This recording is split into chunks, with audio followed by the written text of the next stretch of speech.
Okay, well, hello everybody, and welcome to the 15th annual Jonathan Jackson Youth Day, hosted by Black August Los Angeles. My name is Nathan Anderson, and I will be one of your hosts for this evening. And I'm Tanaya Simmons, another one of your hosts, and we're going to be starting off this event with libations done by our sister Taya. So a libation is a summoning in of spirit. And today we're going to be calling on the young people who've had their lives stolen by white supremacy or at the hands of this criminal injustice system. We invite you to join with us by saying Ashe after each name is called. First name, Jonathan Jackson. Jonathan was 17 years old when he was killed. He was a revolutionary murdered by prison guards at the Marin County Courthouse in 1970. 50 years today. Ashe. Ashe. Lil Bobby Hutton. Lil Bobby Hutton was 17 years old when he was killed. He was one of the first members of the Black Panther Party, and he was martyred by the Oakland police in an ambush in 1968. Ashe. Ashe. Ashe. Nat Turner. Nat Turner was a revolutionary leader who broke the chains of bondage with the nation's most notorious rebellion against slavery in 1831. Ashe. Ashe. Ashe. Nipsey Hussle. Nipsey Hussle was 33 years old when he was killed. He was an independent, community-minded hip-hop artist, and he was a peacemaker. He was killed in 2019. Ashe. Ashe. Ashe. Emmett Till. Emmett Till was 14 years old when he was tortured and murdered after being falsely accused of flirting with a white woman. His self-confessed murderers were freed after the trial. Ashe. Ashe. Ashe. Tupac Shakur. Tupac was 25 years old when he was killed. He was a revolutionary rapper and a visionary. He was killed in 1996. Ashe. Ashe. Little Latasha Harlins. Latasha was 15 years old when she was shot in the back of the head in 1991 after being falsely accused of trying to steal a bottle of orange juice. The judge later set her killers free after a jury conviction. Ashe. Ashe. Ashe. Fred Hampton. Fred Hampton was the charismatic master organizer of the Black Panther Party, and he was assassinated by the FBI and Chicago police as he slept in 1969. Ashe. Ashe. Ashe. Nina Pop. Nina was a transgender woman. She was killed in Missouri in May of this year. Ashe. Ashe. Ashe. Toyin Selu. She was an activist and an organizer, and she was murdered in Tallahassee, Florida in June of this year. Ashe. Ashe. Ashe. Tamir Rice. Tamir Rice was 12 years old, and he was murdered for playing with a toy gun in Cleveland, Ohio. He was murdered by the police in 2014. Ashe. Ashe. Devin Brown. Devin was 13 years old, and he was killed in 2007 for joyriding in a car. The cops who killed him were never disciplined. Ashe. Ashe. Ashe. Derek Ambrose Jr. Derek Ambrose Jr. was from Waterloo, Iowa, and he was killed by the police in 2012. Ashe. Ashe. Nicholas Hayward Jr. Nicholas was shot to death by the NYPD for playing with a toy gun in 1994. Ashe. Ashe. Elijah McClain. Elijah was 23 years old. His life was stolen by the officers in Colorado in 2019. Ashe. Ashe. Ayanna Stanley Jones. Little Ayanna was only 7 years old when she was shot in the head in Detroit in 2010. Ashe. Ashe. AJ Weber. AJ Weber was 16 years old when he was killed by the LAPD in 2018. Ashe. Ashe. Ahmaud Arbery. Ahmaud was 25 years old and he was murdered by racists while he was out jogging in February of this year. Ashe. Ashe. Ashe. Kendrick Johnson. Kendrick Johnson was 17 years old, and he was killed in a bizarre manner in his high school gym in 2013. No one was ever held accountable for his murder. Ashe. Ashe. Breonna Taylor. Breonna was 26 years old, and she was senselessly killed in her hometown of Kentucky by police executing a no-knock warrant. Ashe. Ashe. Sandra Bland. Sandra Bland was 28 years old when she was pulled over for a moving violation. She was later found hung in her cell in 2015. Ashe. Ashe. So, we're thankful to be able to remember all the martyred youth. We're happy to have so many people joining in, and we want to start by letting you know what Black August is all about. Black August is an annual commemoration of the struggle and resistance of Black people and Black political prisoners throughout the history of our oppression. It was first commemorated in August 1979 inside the prison walls of this country. African people arrived as captives on occupied native land in August. Nat Turner's revolt and the founding of the Underground Railroad happened in August. And the freedom fighters like Fred Hampton were born in August as well. There are so many more things we could talk about, so I'll pass it to Tanaya. Thanks, Nate. August is a month that's had both great victories and great losses for Black people in this country. One of the greatest examples of youth who actively struggled for freedom was Jonathan Jackson. Jonathan Jackson, the younger brother of George Jackson, was 17 years old when he was martyred alongside James McLean and William Christmas in the Marin County Courthouse rebellion. Ruchell Magee survived the rebellion and is a political prisoner to this day. That rebellion happened on August 7th, 1970, 50 years ago today. We'll have a special part of this program dedicated to his memory, but you should all know that Jonathan's sacrifice is the main inspiration for this event. All right, so when you guys joined in, that first song you heard was Machiavelli, White Man's World by Tupac, which tells you the stories of the hell inside this country's prisons. The song is dedicated to political prisoners Sekou Odinga, Geronimo Pratt, Mutulu Shakur, Mumia Abu-Jamal, and Ruchell Magee. The second song was Sandra's Smile by Blood Orange, a tribute written about Sandra Bland and the countless people murdered by police in this country. This song is also a tribute to the mothers who have to keep burying Black children. Next up, we're going to have Cameron, an organizer with Black August Los Angeles, to speak on Jonathan Jackson and his legacy. Please welcome Cameron. Good evening, everybody. Thank you for participating and joining this event. We're so glad to have a great group of people. And be sure, again, to share this video. Check out youtube.com/user/BlackAugustLA. You want to share it to as many of your people as you can so that we can get viewers here.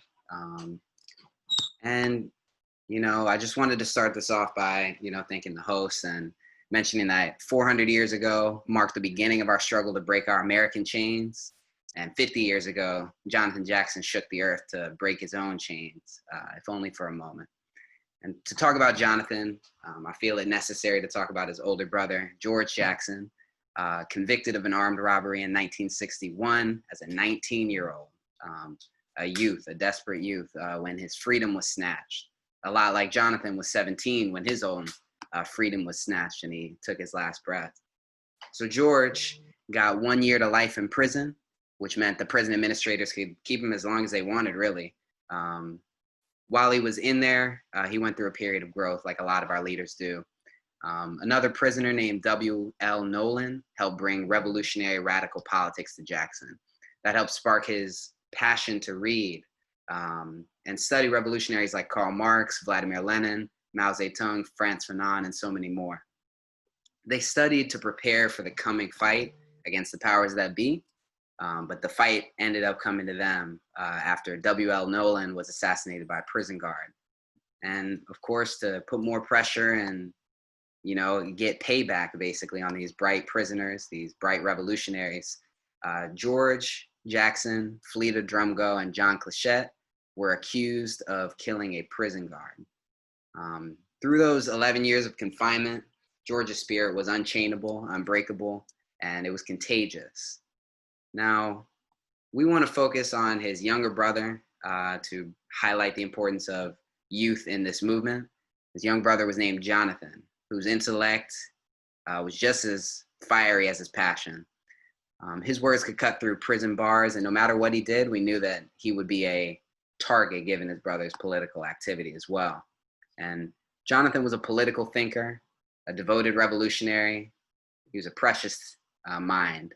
He understood that his enemies were vicious and that they shot to kill. And he said it best. Here's a quote from something that he wrote. "A show of organizational skill and valid anti-establishmentism will always bring on the violence from the fascists. The people know that this violence can be countered before they'll believe and respond. Let the ruling class tremble at a communist revolution." That's my favorite line in all of Marx and Engels. From Fanon, it's "The time for talking has ended. The time for acting has begun. Long live the guerrilla." That was a quote from Jonathan Jackson himself. I hope everybody watching looks up all those authors and, continues to pick that up. But Jonathan wasn't just politically sharp. He was a lot more than that. He, in fact, built a large-scale model of a jet engine that won him a first prize for a science project. At Blair High School in Pasadena, he wrote articles for the newspaper, and he combined that school sense with the revolutionary socialist sense that he picked up from the movement and he picked up from his brother, that radical tradition of Black liberation. He was a regular teenager who liked playing basketball and cars, and at the same time, he had an extraordinary spirit that made him like no other. And I wanted to, before we get to showing y'all a little video clip that'll go into the history of Jonathan, I wanted to provide a little quote. And it says, "In the days following the revolt at the courthouse, I tried to dispel my blind rage over Jonathan's death in order for my anger to become constructive. I knew that there was only one way to avenge John's death, through struggle, political struggle, through people in motion, fighting for all those behind the walls. Not to fight in this way was to leave Jonathan forever lying on the asphalt." Whew, that's a heavy one. Lying there in his own blood, as though that was where he belonged. Not to fight would be to forever deny him and all the young and unborn Jonathans the beauty of lush green instead of cold gray bars, the freshness of a trip to the seaside instead of a dismal journey into the Soledad prison visiting room, a childhood full of smiles and nice toys and older brothers who are beautiful, strong, and free. Now that quote was from Angela Davis, who was tightly connected to Jonathan at this point. And what happened was that at the Marin County Courthouse, there was a rebellion which Jonathan Jackson participated in alongside several other people who ended up being the co-conspirators. William Christmas was killed in that rebellion.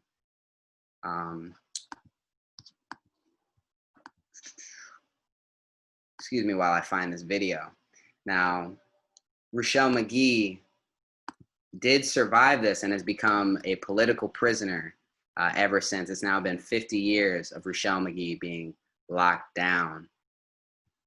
James McLean murdered in this act, as well as even a prison guard,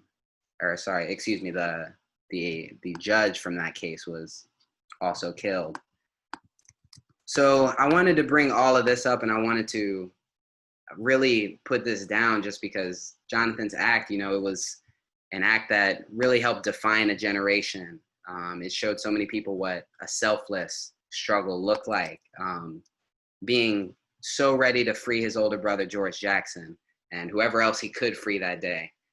He attempted to make a liberation move, and the way that it ended is, of course, very tragic. But, you know, it was George who really told us that, you know, at the end of the day, we had to be able to keep stepping, keep moving forward, and make sure that the struggle didn't end with Jonathan. Jonathan never intended it for it to end that way. So we want to remember William Christmas, James McClain, Jonathan Jackson, all slain on that day, as well as Ruchell Magee, who is still locked down as a result of his actions, and this racist, terrible state that we live under. Now, with that, we're going to transition to showing a little video. So I want to thank everybody for listening to me for a little bit, but the best way that we can show it is by actually showing you. 1970 was the year Jonathan Jackson was killed leading the Marin County Courthouse Rebellion, an attempt to free comrades and his elder brother, George Jackson. A few months later, George was assassinated during a so-called prison escape. In the same year, Los Angeles gangs increased dramatically. It was in this climate that a small group of young freedom fighters, former students of Fremont High School and East Los Angeles College, joined forces, organized with the Black Student Union, Student Nonviolent Coordinating Committee, the Black Guard newspaper, and the Black Panther Party. These exceptional youngsters wanted to continue organizing for revolutionary Black liberation in the community where they were raised, Avalon Gardens housing projects, the Projects.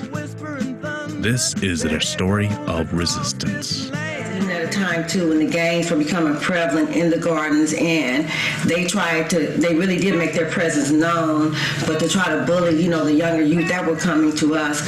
So with me, it was really all about education and the pride in getting them together and giving them something positive to look forward to, and not to take the road down with the gangbangers and what they were leading to. Matter of fact, we had some younger brothers or siblings of the gangbangers that were in the Jonathan Jackson Educational Cadre. Juxtaposed alongside us was this group inside the projects. They were coming up as we were developing the Jonathan Jackson Educational Cadre, not only for revolutionary change in the world, not only for revolutionary change inside the United States, but also to defend and protect the residents of Avalon Gardens housing projects, not just from police, but from what was emerging as a counterinsurgency. These Crips and Blood groups were actually groups that were originated and fostered right out of the prison system. Antithesis, the counterinsurgency to revolutionary groups that were sprouting up all over the United States.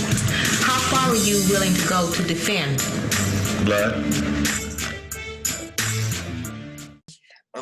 Jonathan Jackson definitely has inspired many youth and adults to always fight for liberation, no matter what stands in our way. His story really shows that the youth are willing to sacrifice their own lives for the freedom of their people. As Black Panther Party co-founder Huey P. Newton said, "The revolution has always been in the hands of the young. The young have always been in the hands of the young. Sorry, hold on. Excuse me, 1 second. All right, so while we're figuring out some technical stuff, I want to encourage everybody to follow our social media. We are on Instagram, Black August LA. You can follow on Facebook, Black August LA Calendar, and also Black August LA. And if you're on YouTube, you know what our YouTube channel is. We have a couple more things coming up this month, so we definitely want you guys to join for that. And again, if you do have any questions, please leave them in the chat. A question in general or questions for any of our panelists. Coming up, we're going to have some youth organizers, some student organizers who are going to kind of talk about what the new generation is doing to resist everything that's going on today. You know, we know that we're talking about stuff that happened 50 years ago, but you know, the struggle continues, and a lot of young people are definitely still in that fight. So just bear with us for a couple minutes. I think we are locating a video, but we thank everybody for taking the time out to join us here today. Okay. Sorry, y'all. So, like I was saying though, as Black Panther Party co-founder Huey P. Newton said, the revolution has always been in the hands of the young. The young always inherit the revolution. So that was the quote. And next up, we're going to have a poetry piece by Crystal Williams called Black Privilege. Then we'll hear a song that needs no introduction, Sound of the Police by KRS-One, dropped in 1993, only a year after youth shook Los Angeles to its core in the 1992 rebellion. On evaluating Black privilege. Black privilege is the hung elephant swinging in the room, is the memory of a slave ship praying for the Alzheimer's to kick in. Black privilege is me having already memorized my nephew's eulogy, my brother's eulogy, my father's eulogy, my unconceived child's eulogy. Black privilege is me thinking my sister's name safe from that list. Black privilege is me pretending like I know Trayvon Martin on a first name basis. It's me using a dead boy's name to win a poetry slam.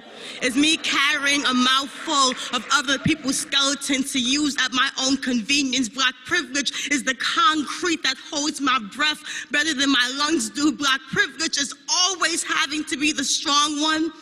It's having a crowbar for a spine. It's fighting even when you have no more blood to give, even when your bones carried you, even when your mother prayed for you, even after they prepared your body for the funeral. Black privilege is being so unique that not even God will look like you. Black privilege is still being the first person in line to meet him. Black privilege is having to have the same sense of humor as Jesus.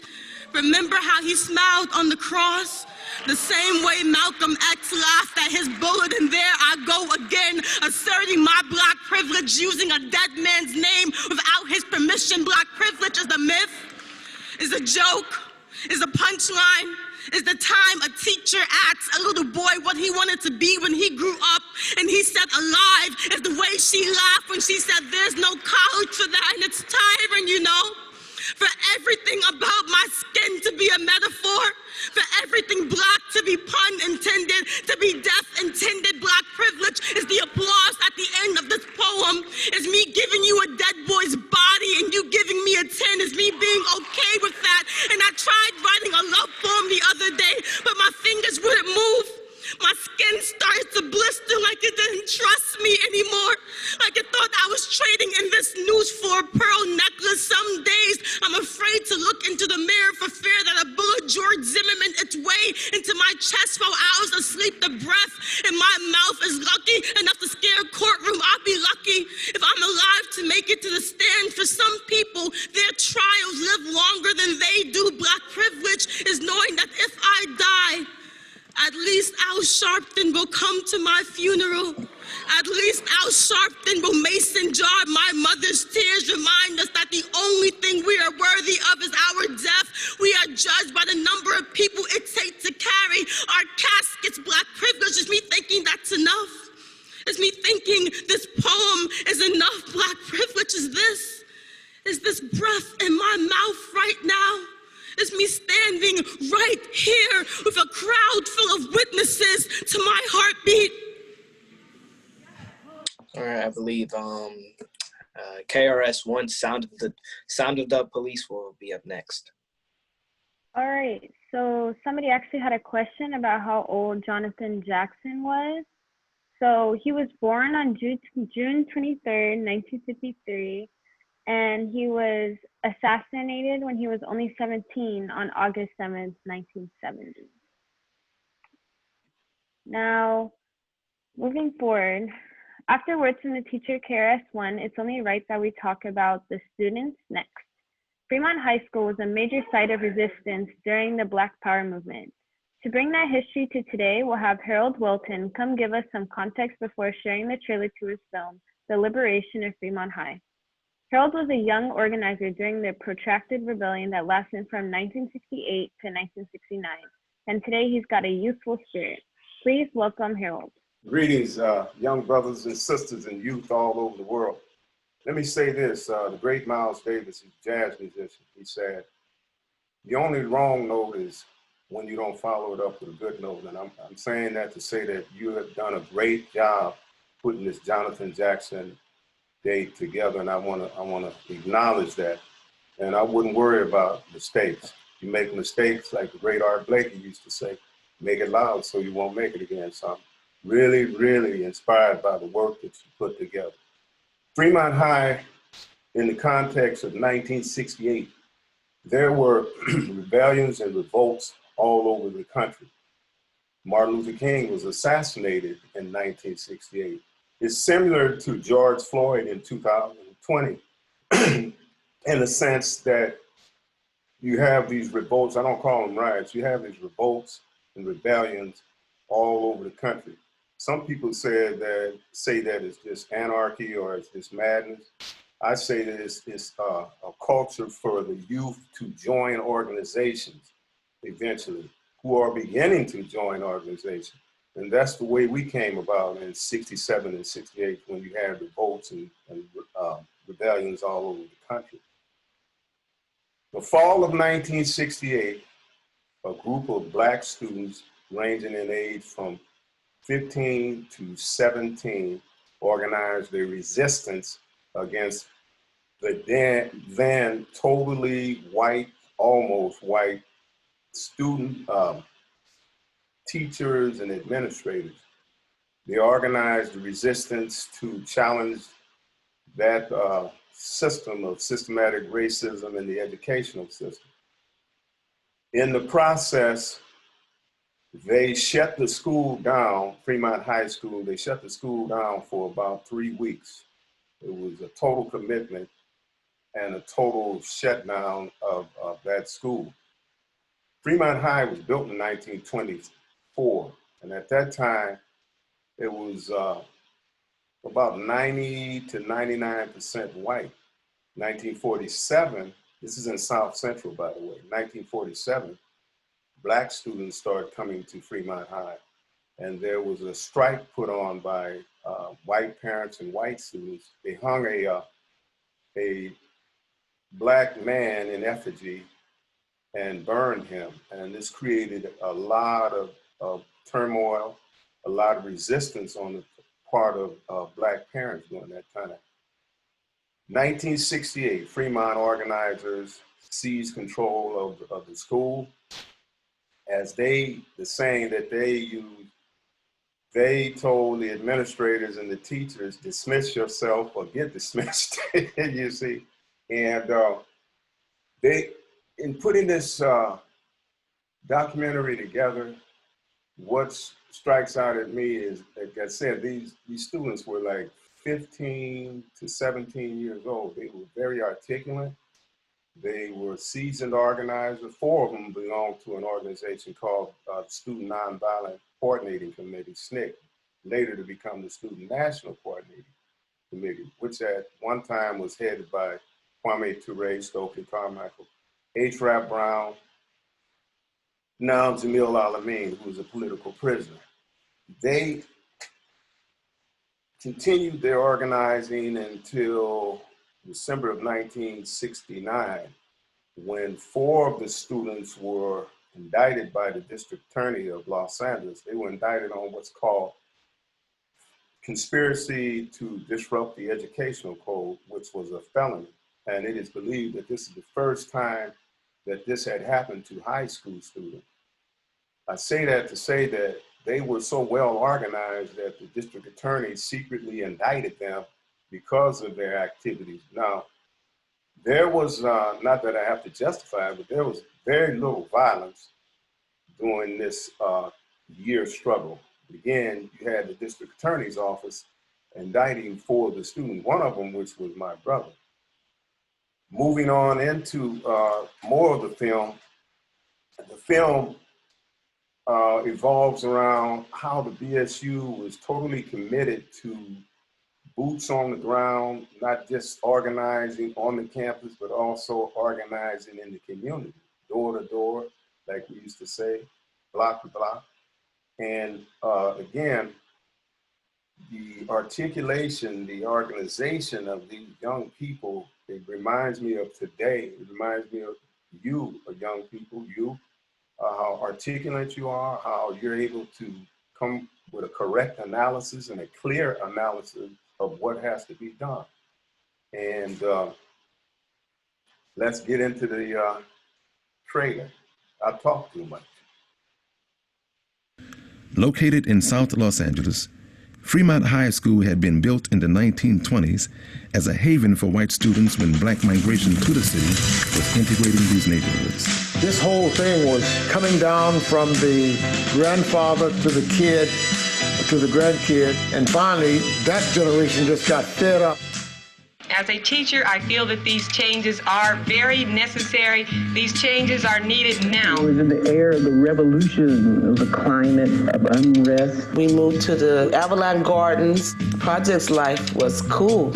On Avalon, there's Fremont. And I remember this letter that Larry Welton had written way about the really sad conditions that we were experiencing as students at Fremont. From our vantage point, the power structure was all white.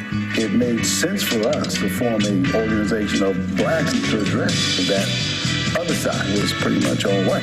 White people at that time, they were just out of their place. Some creative brothers that really took the front. Fremont High was a symptom of what was going on nationally and globally. My major influences were Malcolm X, Huey Newton, Archie Shepp, John Coltrane. So we got together and we had a message, and that message was basically that black people need to unite. And they called it the Black Student Union. There were three main kids that were running it. Somebody might say, and every time black people begin to stand up to white people, saying that they want something as far as control, or brown people too, it really doesn't make any difference. Then you want to say that we're run by communists. But BSU is the school. The students are the BSU, and the BSU represents the student. That's when I really realized and registered that this was a serious situation. Donald Bolton, black principal, was sent to Fremont ostensibly to curb the unrest. And then the districts and all these police down here, these plainclothes guys. One of the plainclothes guy, he was someplace in the hall or something, and he got kind of panicky. He pulled his gun out, and that upset the students. That's when we went to the Molotov cocktail. I'm not too pleased with that because I didn't want to see these students become so radical. And I gave everybody the ugly look. We was trying to smoke them out. Ignition was about to become eruption.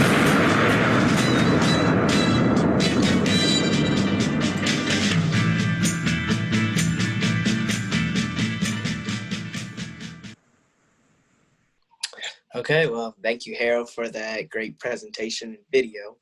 I would just like to say the student struggle didn't stop in 1969, and it'll never stop because youth are always bringing new ideas to the worlds they didn't create. To bring us to the modern world, we're gonna invite up two youth organizers from LA Students Deserve. They're in the middle of their own struggle to change LAUSD for the better. Please welcome Marche and Kalila.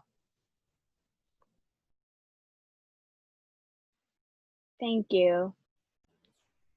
Hi. All right, so we have some questions for you guys. So tell us about your organization.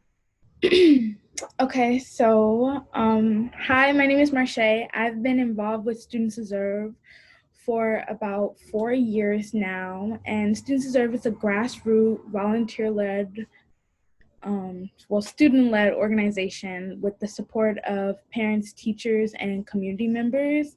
Students Deserve has been around for about 7 years.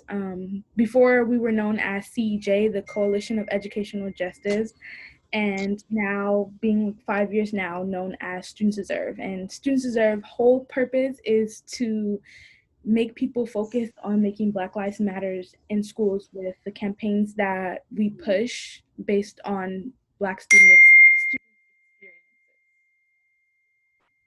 Yeah, as Marche said, Students Deserve is an organization made of students, teachers, parents, and community members who fight against criminalization of Black, Brown, Muslim, and queer youth in LAUSD and in our schools. We are working right now where we've worked to do many things such as like end random searches and many different campaigns with Students Deserve. These are all volunteer members, and it is a student-led organization. All right, now could you describe some of the victories you've had with LA Students Deserve? Yes, so our first campaign was an End Random Searches campaign that was launched in 2016. And random searches is this racist discriminatory policy that LAUSD had in place a while back after like some stuff had happened at schools, and they felt the need to create this random weapon searches policy. But the problem was that the policy was targeting Black and Brown students. It was purposely attacking Black students. I myself had my own personal experience where I was involved in a random search, and someone told me, the person who's giving me the random search told me, they took my hand sanitizer away from me and told me that that I was going to use it to sniff it and get high, and that they knew my type. So it was a very hard like process that had happened, and I wasn't the only person that this had happened to. It happened all across LAUSD, and we pulled up the numbers to show that 96% of schools in the nation do not get random searches, and with the percentage that do, the 3% that do get random searches, that is in predominantly Black and Brown communities. And so we knew that with that policy, it was purposely targeting Black students. All right, now as we head into a new school year, how are you going to continue your activism during the pandemic? Well, real quick, one other victory that Students Deserve has had recently was our fight to defund the school police. After the murder of George Floyd, Black uprisings were calling for the abolition of police, and we joined that fight to defund LASPD here in LA. And with that, Students Deserve and Black Lives Matter LA, all along with community organizers and Black parents, led a rally to ensure the voices and stories of Black students were heard. And these organizations asked for the LAUSD board to divest from LASPD and invest into services for Black youth. So when we gathered outside of the LAUSD headquarters, we made sure that our voices were heard.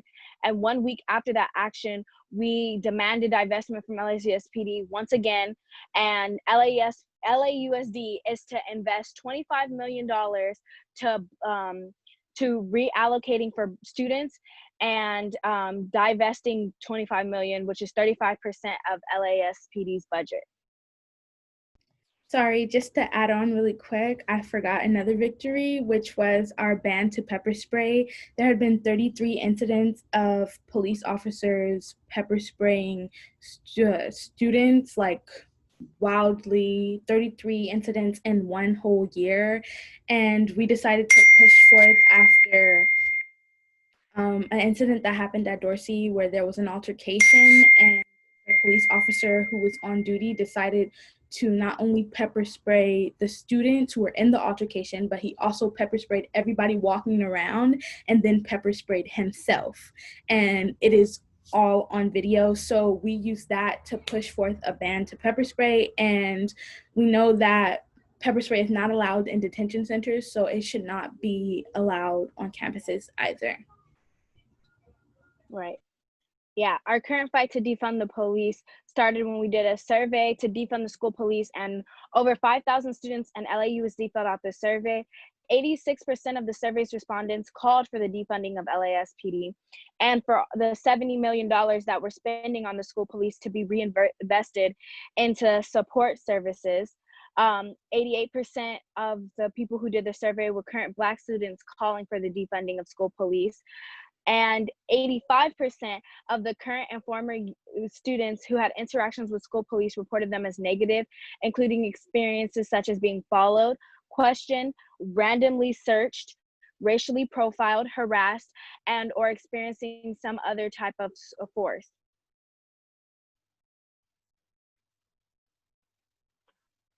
Okay, so as we head into a new school year, how are you going to continue your activism during the pandemic? Sorry. So even during the pandemic, we have been organizing over Zoom, social media, through text messaging, plan protests and rallies. Even though there's this virus pandemic of the COVID-19, we've also been going through our own anti-Black pandemic that we have to live through like our entire lives, especially as me being a Black woman in white America.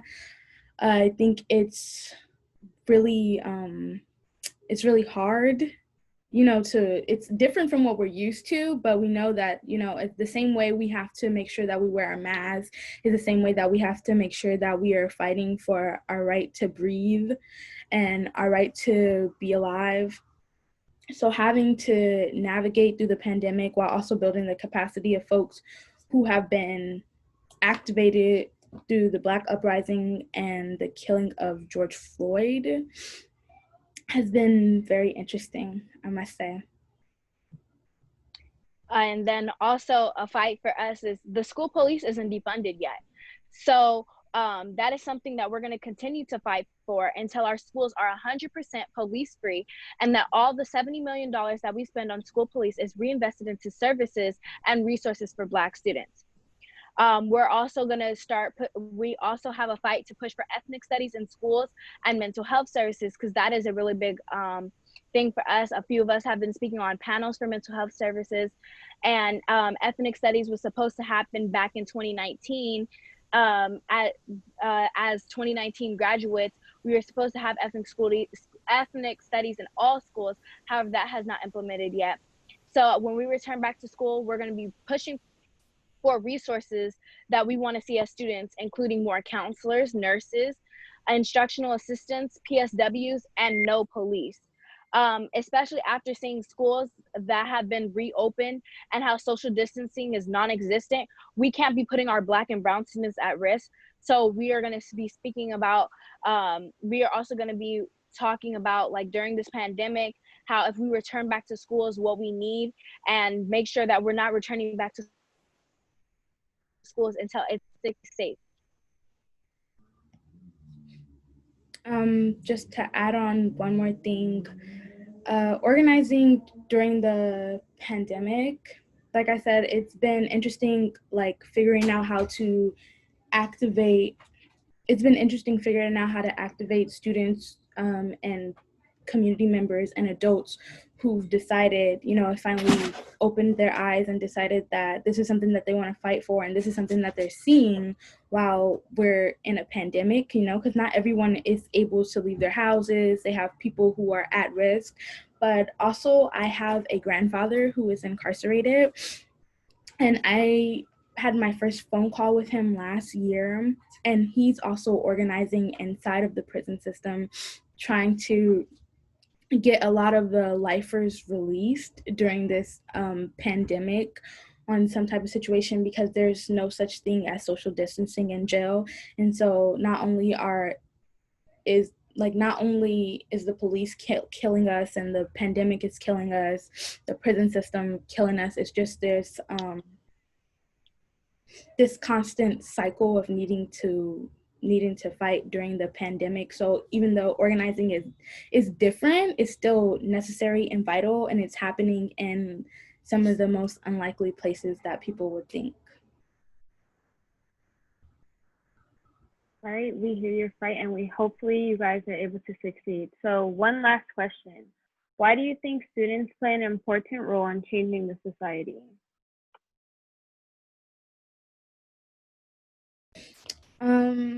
Students play an important role in changing the society because youth are the future, we are the present, and this is the world that we have to live in. Every generation's had its time, and now it is our time to stand up and to fight for our freedom and to really build the world that we want to live in. As youth abolitionists, we are creating this new world that we want to live in by dismantling these big systems and rebuilding and putting in place what we want to see, such as mental health resources and abolishing police and creating community safe programs. So yeah, and I'll pass that to Kalila. Yeah, and our generation is inspired by abolitionists because we are always trying to push for changes, and we learned from them. We've learned from generations before us, and now it's our time, and we're speaking on the things of what's going on. We're making sure that our voices are heard, and we're not backing down, because youth are unapologetic and we're not afraid to speak out about issues that are going on. So the youth are going to keep continuing to inspire, because we're going to continue to keep fighting until we see what we want. Because like Marsha said, this is the world that we have to live in. And if the world that we have to live in isn't what we want to live in, then we're going to continue to fight until it's something that we are capable of living in, especially Black individuals, because we're the ones that are always being pushed down and always being always being discriminated and harassed and victimized. And it's time that we work with a system and create a system that works with us.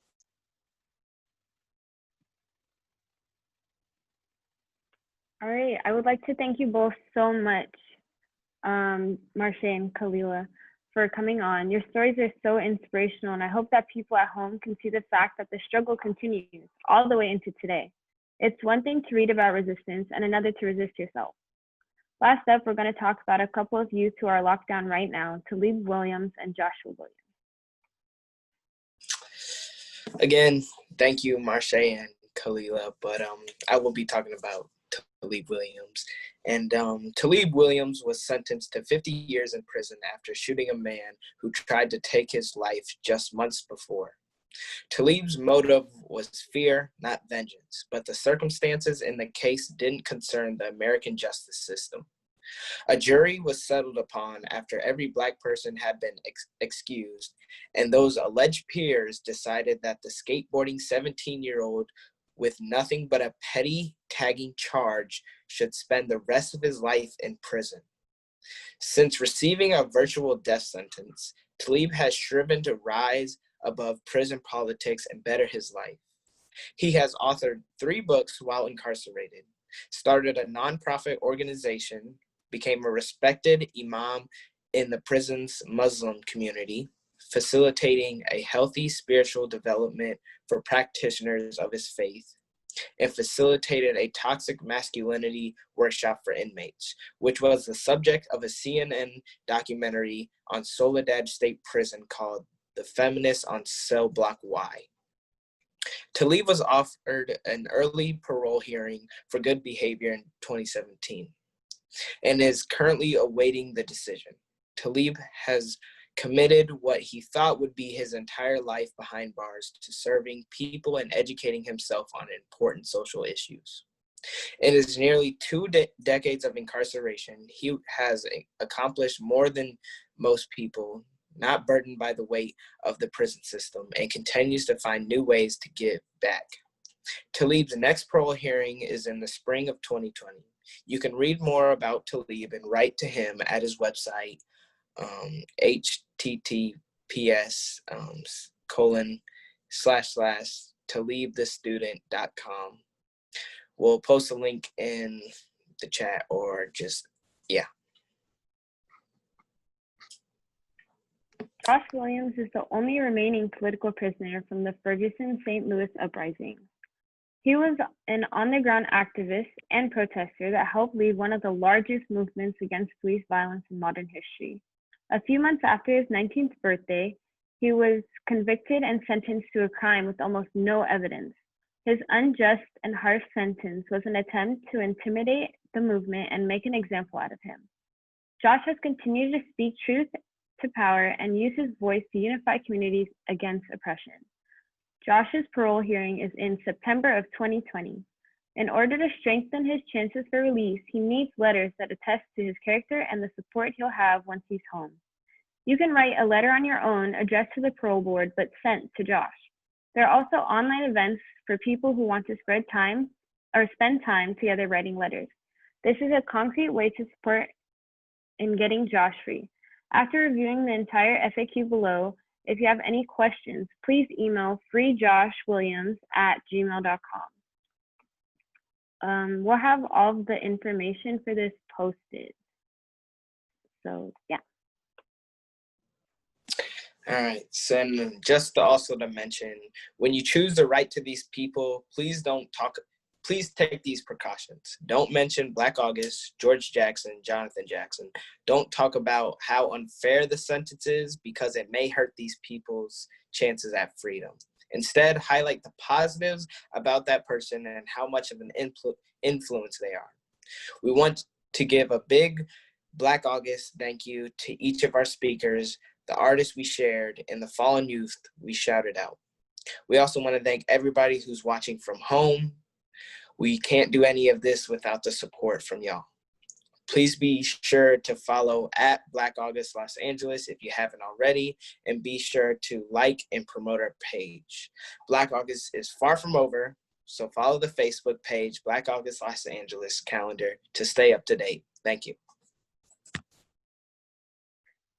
So this meeting is coming to a close. So once again, we'd like to thank you all for coming and viewing and staying with us and bearing with us through our difficulties, but we made it through. So thank you for watching.